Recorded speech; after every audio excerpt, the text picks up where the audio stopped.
एक ऐसा समय जब पूरी धरती का रंग बदल गया था। पहाड़ बर्फ से ढके हुए थे और समंदर का पानी जम गया था। भारत का नजारा बिल्कुल अलग था। ये था भारत का हिमयुग।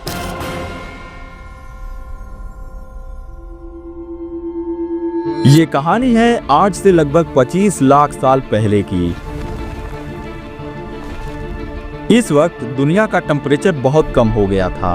हिमालय और तिबेतियन प्लेटू बर्फ से ढका हुआ था। उत्तराखंड, हिमाचल प्रदेश और कश्मीर जैसे क्षेत्रों में ग्लेशियर थे, यानी ये जगह बेहद ठंडी हुआ करती थी। मध्य प्रदेश और महाराष्ट्र में ठंडी तो थी, लेकिन यहाँ की जमीनों पर बर्फ नहीं था, यानी यहाँ घास के मैदान हुआ करते थे। गंगा और इंडस की जमीनें भी सूखी हुई घास का मैदान हुआ करती थी। साउथ इंडिया और तमिलनाडु के कुछ हिस्सों में मौसम थोड़ा गर्म था, क्योंकि यहाँ तक बर्फ नहीं पहुंची थी। समंदर का पानी नीचे चला गया था, इसलिए गुजरात और तमिलनाडु का कोस्ट आज के मुकाबले काफी दूर तक फैला हुआ था। बर्फ पिघलने और जमने के साइकिल से गंगा, यमुना, इंडस और ब्रह्मपुत्र जैसे बड़े नदियों का निर्माण हुआ। हिमालय के ग्लेशियर्स ने इन नदियों को पानी दिया और आगे चलकर इन्हीं नदियों के किनारे जिंदगी की शुरुआत हुई। उस समय भारत में कुछ ऐसे जीव हुआ करते थे जो आज दुनिया से विलुप्त हो गए। स्टेगोडॉन हाथियों की ये प्रजाति आज के हाथियों से कहीं ज्यादा बड़ी और ताकतवर हुआ करती थी। इनके दांत बहुत ही लंबे और खतरनाक हुआ करते थे।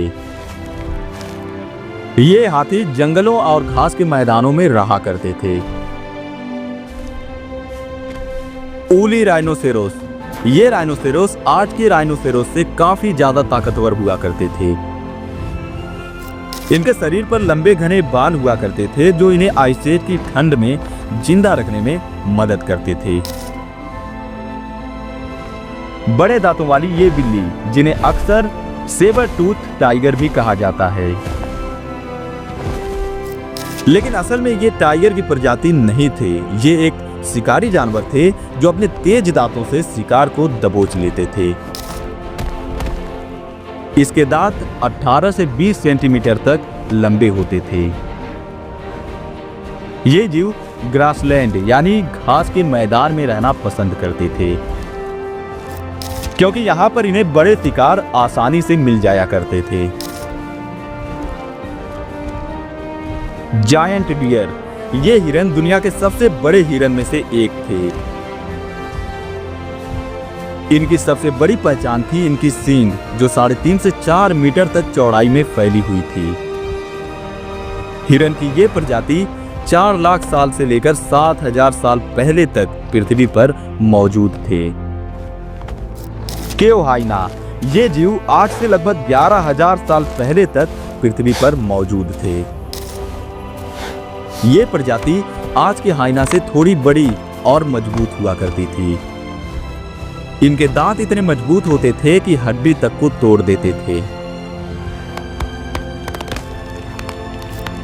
इनके फॉसिल ज्यादातर गुफाओं में मिले हैं और इसी वजह से इन्हें केव हाइना कहा जाता है। ये शायद गुफाओं को रहने या शिकार खींचकर लाने की जगह के रूप में इस्तेमाल किया करते थे। जैसे जैसे मौसम बदलता गया, इनमें से कई प्रजातियां विलुप्त हो गईं, क्योंकि गर्मी बढ़ने से जंगल और घास के मैदान कम होने लगे, जिसकी वजह से शिकार भी कम मिलने लगा और ये सारे जीव धीरे धीरे मरने लगे।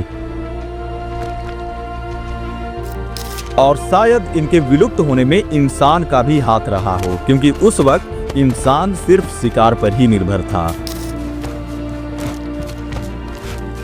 आज से लगभग 15 लाख साल पहले होमो इरेक्टस अफ्रीका से निकलकर भारत में आए। उस समय ये लोग ज्यादा एडवांस नहीं थे। ये लोग सिर्फ पत्थर के हथियार बनाते और शिकार करते थे। मॉडर्न ह्यूमन यानी होमो सेपियंस जो 70,000 से 50,000 साल पहले अफ्रीका से माइग्रेट होकर भारत आए। शुरू में ये लोग नदियों के पास में रहते थे, जैसे नर्मदा और गंगा नदी के पास। ये लोग शिकारी संग्राहक थे। जानवरों का मांस, फल, जड़ें और मछली को अपना आहार बनाते थे। जानवरों और ठंड से बचने के लिए गुफाओं में रहा करते थे। ये लोग अब पत्थर से आग जलाना सीख गए थे। ये लोग आग का इस्तेमाल मांस को पकाने और गर्मी के लिए किया करते थे। इनके हथियार अब और भी बारीक और एडवांस हो गए और अब ये लोग समूह में शिकार करने लगे थे। भीमबेटका की गुफाओं में आज भी इनके बनाए हुए 30,000 साल पुरानी पेंटिंग्स मौजूद हैं, जो इनकी जिंदगी, शिकार और सामूहिक जीवन को दर्शाती हैं। आज से लगभग 11,700 साल पहले आइस एज धीरे धीरे खत्म होने लगी। नदियों में पानी बढ़ने लगा, जिससे यहाँ की जमीनें उपजाऊ हो गई। जंगल और घास के मैदान फिर से हरे भरे होने लगे। बड़ी प्रजातियां खत्म हो गई। छोटे जीव और इंसानों ने इन्वायरमेंट के हिसाब से खुद को ढाल लिया। मौसम गर्म होने से खेती और गांव का विकास हुआ।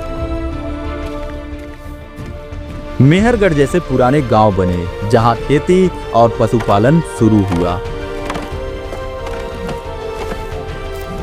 और आगे चलकर इंडस वैली सिविलाइजेशन का जन्म हुआ।